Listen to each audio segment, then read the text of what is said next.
Razstave so priložnost za prikaz raznolikosti pasjega sveta. Izmed vseh 180 pasem boste našli tudi takšne eksotične, kot je tale kitajski goli pes, ime mu je Čili. Za dovršen izgled takšnih majhnih in velikih lepotcev je potrebno nemalo priprav in dela. Včeraj 5 ur, danes pa 2. Ni toliko v času, kolikor je v pravilni negi, da izbereš res pravilne šampone, da res dobro ustrižeš psa, potem imaš veliko manj dela. Več je timsko delo. Ja, rada ljubčka.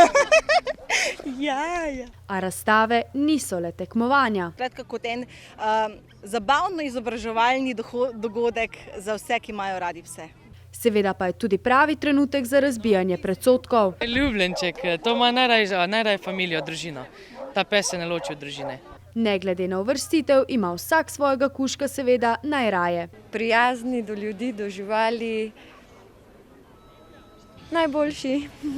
Da so zelo crtljivi, navezani na družino, taki ljubki kužki, ampak tudi predvsem zelo radi tečejo, tako kot pravi predstavniki hrtov, ne? Življenje brez psa? Ne gre. Mir, daj pridem, bodi. Ne vse pokazati, kaj znaš. Sama sem jih pa se zaljubila v njih, zato ker so taki dolgodlaki, čupasti, luškani in ker sem potrebovala malo večjega psa. Pravijo, da je človek, ki ni imel nikoli psa, zamudil čudoviti del življenja, saj so psi namreč čudež s tacami.